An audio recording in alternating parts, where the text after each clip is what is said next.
Good Friday की सच्ची कहानी। आज का दिन है गुड फ्राइडे, एक ऐसा दिन जो दुख से भरा था लेकिन मानवता के लिए आशा लेकर आया। वह दिन जब प्रभु यीशु मसीह ने पूरी मानवता के लिए अपना बलिदान दिया। घटना की शुरुआत कैसे हुई? यीशु मसीह परमेश्वर के प्रेम और सत्य का संदेश दे रहे थे। वे बीमारों को चंगा करते थे, लोगों को क्षमा और दया सिखाते थे, परमेश्वर के राज्य के बारे में बताते थे। उनकी लोकप्रियता बढ़ने लगी, जिससे कुछ धार्मिक अगुए उनसे नाराज हो गए। उन्होंने उन पर झूठे आरोप लगाए। यीशु से हम बहुत क्रोधित हैं। मैं यहूदा हूं। अगर मैं तुम्हें यीशु को पकड़वा दूं, तो तुम मुझे क्या दोगे? प्रभु यीशु मसीह के 12 शिष्यों में से एक शिष्य था यहूदा इस्करियोती। तब उन्होंने उसे 30 चांदी के सिक्के देने का वादा किया। 30 चांदी के सिक्के। इसके बाद से यहूदा सही समय का इंतजार करने लगा ताकि वह यीशु को चुपचाप पकड़वा सके।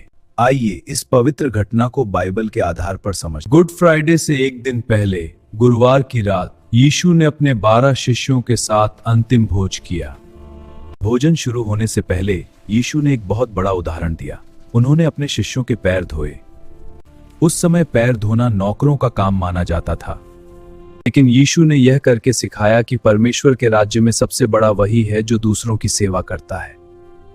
इस दिन को आज मॉन्डी थर्सडे के रूप में याद किया जाता है। भोज के दौरान यीशु ने रोटी उठाकर कहा,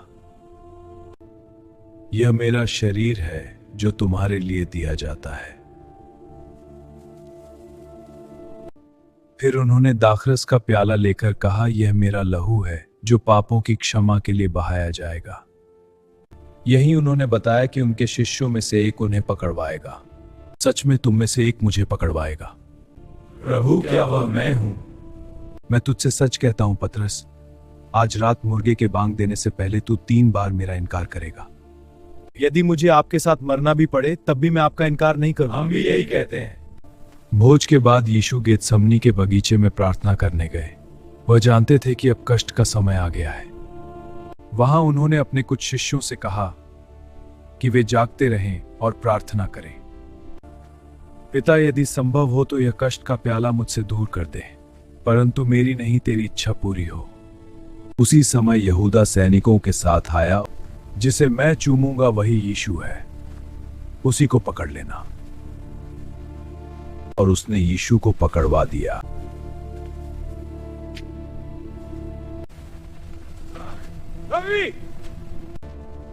तुम यहां क्यों लाए गए हो? मेरा राज्य इस संसार का नहीं है। तो तुम राजा हो? तुम कहते हो।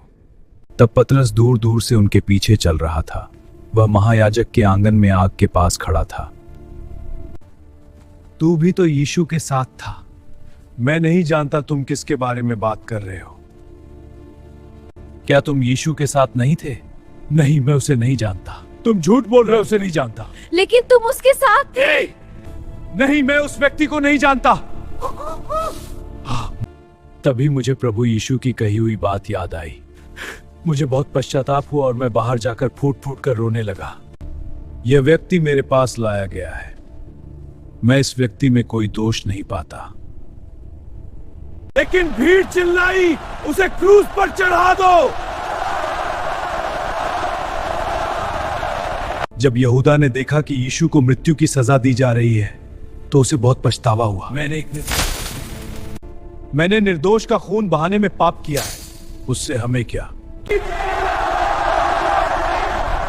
भीड़ के दबाव में पिलातुस ने यीशु को क्रूस पर चढ़ाने की अनुमति दे दी। यीशु को कोड़े लगाए गए, उन्हें कांटों का मुकुट पहनाया गया, उन्हें अपनी ही सलीब उठाकर बड़े कष्ट और दुख के साथ गोलगोथा नामक स्थान तक चलना पड़ा। क्या तू मसीह है? क्या हमें बचा? हे पिता, इन्हें क्षमा कर, क्योंकि ये नहीं जानते कि क्या कर रहे हैं। दोपहर से 3 बजे तक अंधकार छा गया। फिर यीशु ने कहा, पूरा हुआ, और उन्होंने अपनी आत्मा परमेश्वर को सौंप दी।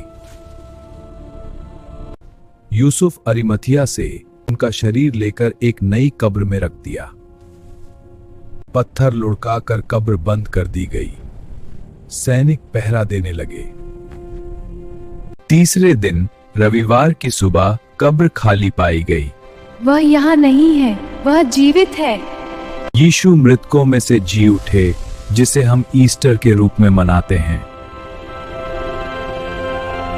हालांकि यह दुख का दिन था, फिर भी इसे गुड इसलिए कहा जाता है क्योंकि यह परमेश्वर के प्रेम का प्रमाण है, यह पापों की क्षमा का मार्ग है, यह अनंत जीवन की आशा देता है।